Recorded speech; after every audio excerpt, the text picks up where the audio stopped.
여러분 안녕하세요. 인생을 살면서 때때로 나는 누구인가? 도대체 어떤 존재인가? 나는 과연 무엇을 해낼 수 있는 사람인가? 또 나는 대체 어떠한 사람이어야 하는가? 하고 생각할 때가 많죠?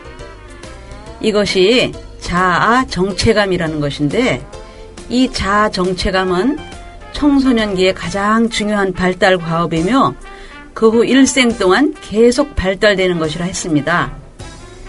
이전까지는 문제 삼지 않았던 일들이 새로운 의미를 가지면서 별의별 고민과 갈등이 일기 시작하는 것이죠.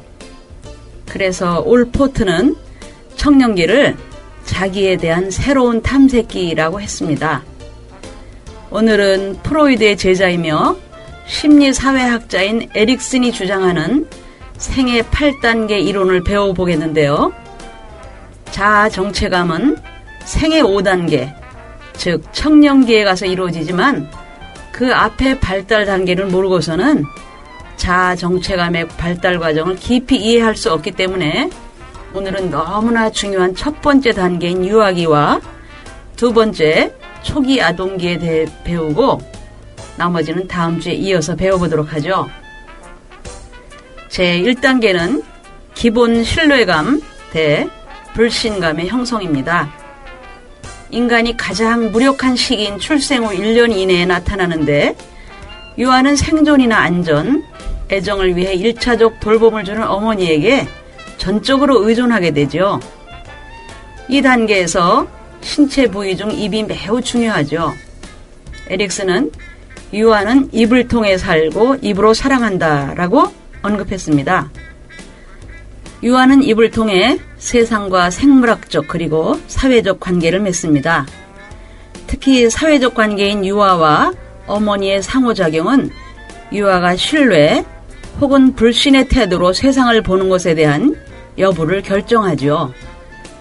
엄마의 돌봄이 적절하고 긍정적일 때, 즉 배가 고프거나 기저귀가 젖었을 때 즉시 돌보아주곤 할 때 아기는 엄마를 믿고 의지할 수 있음을 느끼게 되지요. 이러한 경험이 반복될 때 엄마의 행동에서 어떤 일관성과 예언성 그리고 신뢰성을 감지하게 됩니다. 그래서 아기는 엄마에 대해 기본적인 신뢰감을 발달시키게 된다는 것이죠. 또 이와는 반대로 어머니가 자신의 행동에 있어서 거부적이고 무뚝뚝하거나 돌보아주는 행동을 갑자기 철회해버린다던가 돌봄이 불규칙할 때 아기는 엄마의 돌보아주는 행동을 예측할 수 없고 믿을 수 없는 불신감을 발달시키게 된다는 것이죠.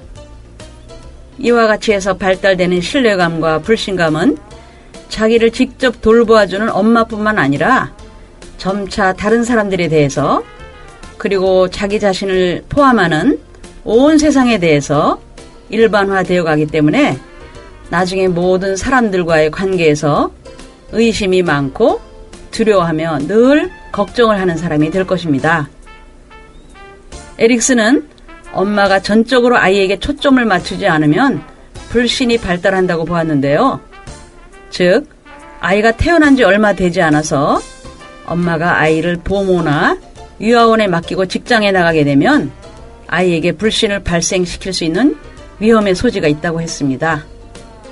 아기가 엄마에게 신뢰감을 갖게 되면 아기의 행동에서도 그것이 나타나는데, 그러한 첫 번째 표시는 엄마가 보이지 않더라도 지나친 불안이나 걱정을 보이지 않는 것이죠. 지나친 불안 없이 견딜 수 있는 경험들이 쌓일 때 자기 자신에 대한 신뢰감도 점점 발달되어 가는 것입니다. 아기가 분별 있는 신뢰감을 갖기 위해서는 상당한 정도의 불신감을 경험해야 하지만, 건강한 발달에 있어서 중요한 것은 신뢰감과 불신감 간의 적당한 비율을 이루는 것입니다. 물론 신뢰가 불신보다 큰 비중을 갖도록 되어야 한다는 것은 두말할 나위가 없겠죠. 이 시기에 발달시키는 신뢰감과 불신감은 이 시기의 행동 및 대인관계를 좌우할 뿐 아니라 이후의 발달에까지 지대한 영향을 미치게 되는데, 특히 청년기에 두드러지는 자아 정체감 정립의 문제와 대결하게 될 때는 이 시기의 기본 신뢰감이 획득됐는가 안 되었는가가 결정적인 역할을 하게 됩니다. 이 시기에 획득되는 기본 신뢰감은 엄마와의 관계를 넘어서 주위의 모든 사람들, 나아가서는 온 우주에 대치해 나가는데 발판이 되는 심리적 보루가 되기 때문입니다.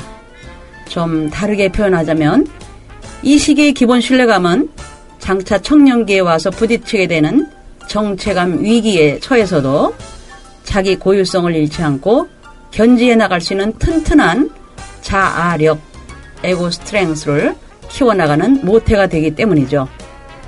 네, 제2단계 자율성 대 수치심과 회의의 형성 시기입니다. 이 단계는 생후 1세에서 3세 사이의 시기로서 프로이드의 이론으로 말하면 학문기에 해당되죠. 이 단계의 기본 양식은 간직하기와 밀어내기의 두 가지인데 에릭슨에 따르면 이 두 가지 양식은 이 단계 여러 부위에 망라하고 있습니다. 예를 들면 이 양식은 용변에서도 볼 수 있지만 아이가 손을 사용해서 물건을 굳게 잡기도 하고 마치 반항이라도 하듯이 그것을 던져버리기도 하며 또한 사람에게 다가가서 매달리다가도 때로는 밀쳐버리는 행동들에서도 볼 수 있죠. 이러한 기본 양식이 도대체 어떻게 해서 자율성 대 수치심과 회의로 발달하게 될까요? 이에 대해 에릭슨은 설명하기를 아동은 매달리다가 다음 순간에 밀쳐버리는 대립된 충동 속에서 선택을 연습하게 되고 2살쯤 된 아이들도 자기가 원할 때는 잡아당기다가 원하지 않을 때는 밀쳐서 놓아버리는데 이런 경우에도 내면적으로 자신의 자율감, 즉 자신의 의지를 연습하고 있다는 것이죠. 한편으로는 성숙이 또 다른 면에서 자율감을 키워준다고 설명합니다. 2, 3세 된 아이들은 이제 자신의 다리로 걸을 수 있기 때문에 스스로 외부 세계를 탐색하려 들죠.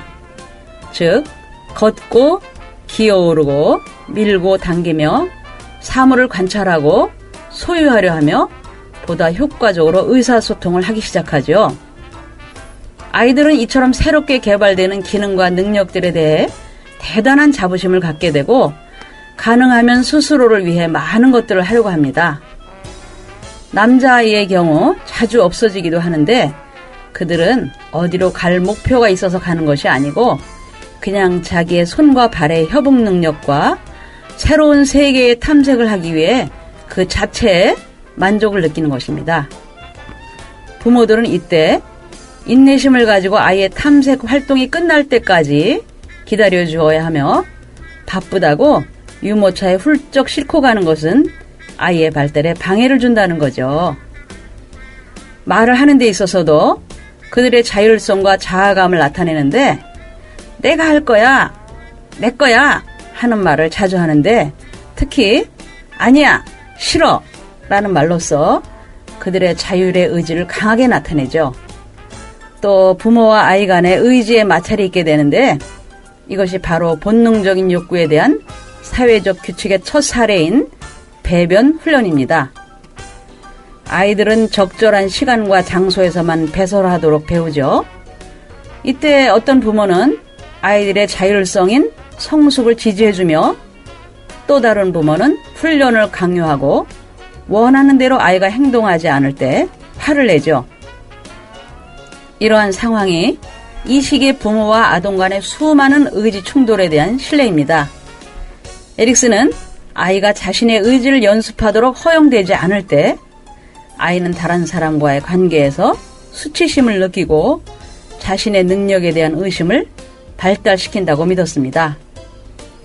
자기 자신이고자 하는 의지는 좌절되고 위협을 받게 되는 거죠. 이러한 대립은 이 단계에서 일어나는 일반적인 갈등인데 에릭슨은 이것을 자율성 대 수치심과 회의의 갈등이라고 규정하고 있습니다. 자율성은 아동의 내부에서 생겨나는 데 반해서 수치심과 회의는 외부의 기대와 압력을 의식함으로써 생겨나는 것입니다. 그런데 대개는 아동들이 처음에 자율성을 상실하지 않은 채 외부의 제재, 즉 사회적, 문화적 통제에 잘 적응해 나갑니다. 그러나 어떤 부모들은 불행하게도 적절한 통제 방법에 익숙하지 않은 까닭에 스스로 행동하려는 아동의 노력을 조롱하거나 반항적 행동 속에 숨겨진 자율의 의지를 묵살해버리거나 또는 지나치게 억압하거나 과소평가해버리죠. 이러한 경우 아이들은 자기 결정을 향한 충동을 능가하는 수치심과 회의의 감정을 지속적으로 발달시키게 된다는 것입니다. 그러면 2단계에서 발달시키게 되는 자율성과 회의는 후기의 자아정체감 발달에 어떻게 연관되는 것일까요? 자율성이란 독자성과 자기 주장성을 내포하는 것인 바 이는 곧 강한 자아정체감을 가진 사람의 특성이므로 발달 초기에 획득된 자율성은 후기의 자아정체감 발달에 기틀이 된다는 것은 자명한 일이죠.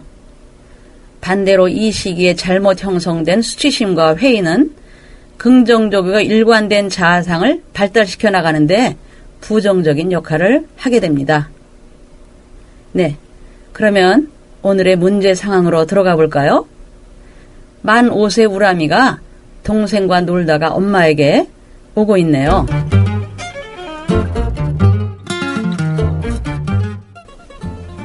엄마, 보람이가 방바닥에다가 낙서를 했어요. 뭐라고? 방바닥에 또 낙서를 했다고? 네, 이럴 때 어떻게 하셨죠? 혹시 이렇게 하지는 않으셨나요? 보람아, 엄마가 방바닥에 낙서하지 말라고 했지? 넌 엄마가 한 번 하지 말라고 하면 안 해야지. 왜 자꾸 그러니? 또 할 거야? 다음번에 또 하면 혼날 줄 알아? 다른 아이들의 행동을 자주 고자질하는 것은 대체로 만 4, 5세 아이에게 나타나는 특징 중에 하나죠. 아이는 특히 자신이 중요하다고 여기는 사람, 즉 부모나 교사로부터 더 많은 관심과 주목을 받고자 하기 때문에 경쟁 대상인 다른 아이의 행동을 자주 고자질합니다. 예를 들면 엄마의 관심과 사랑을 독차지하기 위해서 형이 엄마에게 동생의 행동을 고자질하는 경우입니다. 그럼 지도 방법을 알아볼까요? 아이는 자신이 중요하다고 생각하는 사람으로부터 관심과 사랑을 받고자 합니다. 따라서 고자질을 할 때에는 고자질을 하는 형이나 그 대상이 되는 동생을 꾸짖지 말아야 합니다. 왜냐하면 고자질하는 형을 꾸짖게 되면 자신을 미워한다고 생각하여 아이의 마음을 상하게 하고 또 동생을 야단치면 고자질하는 형의 행동을 더욱 강화시켜주는 것이 되기 때문이죠. 그러므로 내가 지금 동생의 행동에 대해서는 말해주지 않아도 괜찮아 라고 말하거나 고자질하는 행동에 대해서는 반응을 보이지 말고 고자질하는 아이에게 문제 상황을 해결하게 한 후에 그 행동에 칭찬을 해주는 것이 좋습니다. 그럼 바람직한 상황의 실례를 들어볼까요?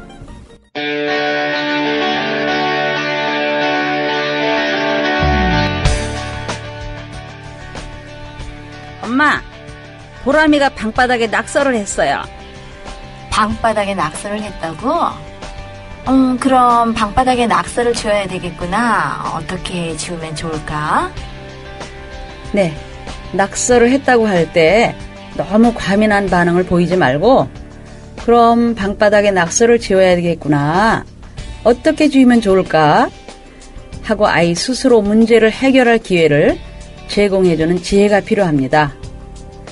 네, 다음 시간에는 유치원이나 다른 사람의 물건을 집에 가지고 오는 아이에 대해서 배워보겠습니다. 안녕히 계세요.